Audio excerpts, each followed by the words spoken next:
Let me start with the today's class on X-ray crystallography. It's a part of the course called Structural Bioinformatics, in which we will be starting from how to determine the structure of a protein through experimental techniques, and then we will slowly extend how we can predict or model the structure of a protein using computational biology and bioinformatics concepts.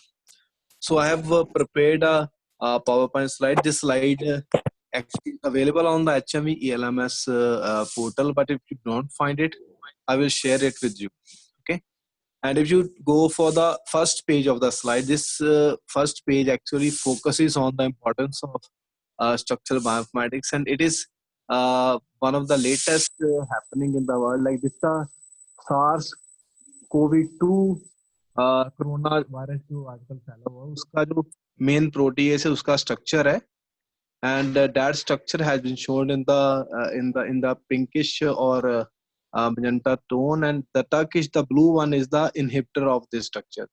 So this was recently published last month when I prepared the PPT, and you can go more detail by clicking on this link. This PDB ID is also there. So this is the important structure. So this is the structure shows how important is structural bioinformatics. People in all around the world are trying to make some vaccines or try to have some drugs for coronavirus, and to make the drug for any such important virus, you have to study the genomics, you have to study the mechanism how it spreads, you have to recognize which are the important proteins, key players in the entire mechanism by which that virus spreads it to the communities, and then you have to target that using different approaches.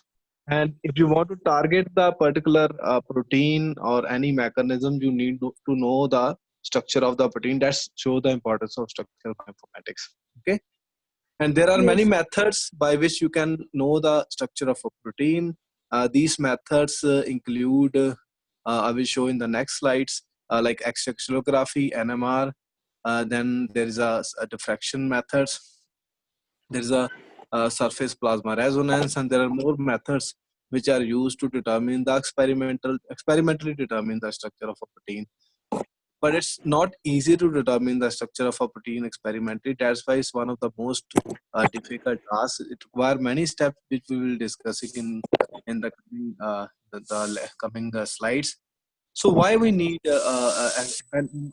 this lecture is particularly based on X-ray crystallography. We need to see how we can determine the structure of a protein or any macromolecule or even a micromolecule using X-ray crystallography.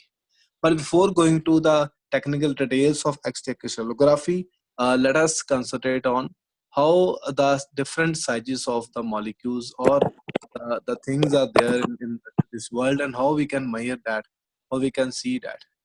So if you want to see the universe, you need telescope, or if you want to see the planet which is far away from the earth, and you also need telescope. And if you want to study the ecosystem, you need a lens.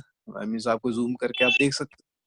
You want to see the small objects, physical or living objects, आप क्या कर सकते हो? You can use the eye जो हमको भगवान ने जो lens दिया हुआ है, हम उसको use कर सकते हैं. But the problems come when the objects you want to see are very smaller. For example, microorganisms. So microorganisms you can't see with the naked eye, but you need a tool to see the cells, and that tool is called light microscope. Okay. Even light microscope से आप देख सकते हो microorganism को. तो entire microbiology जो है आपकी that dependent upon the light microscope, और उसमें बहुत सारी advancement हुई है. We have many powerful electron microscope, जिसमें electron microscope भी आ गया है, जिससे we can even cell की surface भी देख सकते हैं. ठीक है. अब हमारा यहाँ पर concentration, why we are studying X-ray crystallography, because we want to study the structure of a protein. और अगर आप basic चीज याद रखो तो protein किसका बना होता है? Molecules का. And that molecules are particular class of molecules which is called amino acids. Fine. Or individual amino acid itself is made up of atoms. Okay? So we need to determine the arrangement of atom, because that arrangement of atom is a key. The arrangement of atom in alanine is different. The arrangement of atom in proline is different. the arrangement of atoms, and also the type of atoms is different in histidine, arginine, glutamine, and so on. So we need to determine the arrangement of these atoms and the collective arrangement of all the atoms in a molecule, like like a protein, that tells the entire story of the protein. So we, because when we want to study the tiny particles like atoms or molecules, we can't rely on any of the above mentioned the methods. Even light microscope can't do anything. We have to rely on an indirect method, and that's one of the method is called X-ray. Okay, so X-ray, then there is called electron microscopy, and there is something called NMR, nuclear magnetic resonance. So these are the three important methods which can be used to study the subatomic particles of the atoms.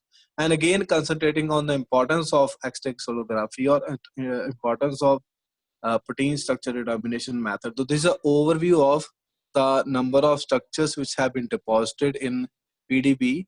If you go the column number 2 where the proteins is mentioned, there is 1,48,735 structures which have been solved by any of the experimental methods till February 2020. And this also categorized different methods through different structures which have been determined using different techniques. Like the majority of the structures have been determined by X-ray. It's 1,33,000 and more.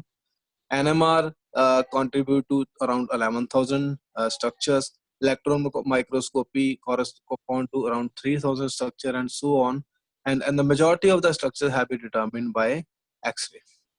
This table also shows categorize how many protein structure have been determined, how many nucleic acid structure have been determined, how many protein and nucleic acid complexes have been determined, how many some other complexes have been determined. So this show the importance of structural bioinformatics, and also show the importance of different X-ray, different protein structure determination methods. Okay, the same data has been shown here. You can see that around 1990-92, when the structural X-ray crystallography and other structure determination techniques were being rapidly, they were started to be applied to the biomolecules, there were very less structures. If you if you remember what we talked about, the Atlas of Proteins published by Margaret Dayoff, and from which we derived PAM matrices, there were only very few thousands or even hundreds of structures were available at that time. But now see, in 2020, just we have determined in the last slide, there are around 1,48,000 structures which have been determined. We have entered so much into this field. Okay, so this is one of the example just to show the power of the crystallography, and just also to show how beautifully we can depict different structures. So this is a structure of 70S ribosome for about 2.8 angstrom resolution. So we will talk about the resolution term later on also, but just to give an information, the type of resolution gives to the idea of the quality of the structure. If the resolution is more in number, for example 3, 4, 2.5, the quality is low. If the number is on the lower side, like 1, 1.52, the quality is higher, because the definition of the resolution is the ability to differentiate between two closely spaced objects. ठीक है, 1.0 angstrom का मतलब है कि अगर दो atoms या दो ऑब्जेक्ट इतनी पास हैं कि उनका डिस्टेंस सिर्फ 1.0 एंगस्ट्रॉम है, तो उनको भी we can see with clarity. 2.5 का मतलब है कि हम 2.5 डिस्टेंस तक के एटम्स को क्लैरिटी से देख सकते हैं, जो उससे ज्यादा को देख सकते हैं. अगर उससे कम डिस्टेंस है तो we can't see that structure, so that compromises with the quality of the structure. को डिटेल्स हम ज्यादा कई बार नहीं पता लगा सकते. ठीक है, हर क्रिस्टलोग्राफर की डिजायर होती है कि that can have a high resolution structure, लेकिन हाई रेजोल्यूशन स्ट्रक्चर हमेशा फाइंड करना it's not very easy task. It require a lot of effort and lot of good luck to have a high resolution structure. So again, these are the methods we have already discussed: X-ray crystallography, NMR. And but the basic difference between X-ray crystallography and NMR is X-ray, when we do the X-ray crystallography, we crystallize, we solidify the structure. Mostly we do the X-ray crystallography on crystals, means we freeze the atoms in a particular positions and try to bombard them with the X-rays and try to have the record the patterns according to the arrangement of atom in them. But this is a very powerful technique. It can be used to determine the structure of very large molecules or large molecular complex, as we witnessed from the table we discussed, like up from 1 lakh and 50,000 structures around the 1 lakh and 33,000 were determined, structures were determined using X-ray crystallography, and others were determined using the other techniques. On the other hand, NMR has an advantage that it can be used to study the structure which are in solution. X-ray crystallography has a little disadvantage that the structures are fixed. We can determine only one conformation of structure. If we want to study different conformation of a structure, we have to, go for some alternative arrangements to define crystals, or we can't do that. But NMR, because it is done in solutions, so you can have different conformation of a structure, you can determine different conformation of a structure. That's why NMR is important. But NMR has a disadvantage that NMR can only be used to determine the structure of small molecules. For larger molecules we can't apply NMR, it has some limitations. So that's why X-ray crystallography has always an edge over the other structure determination methods. The third method is electron microscopy, which is used mostly to study the structure of fibers, study the structure of the receptor molecules,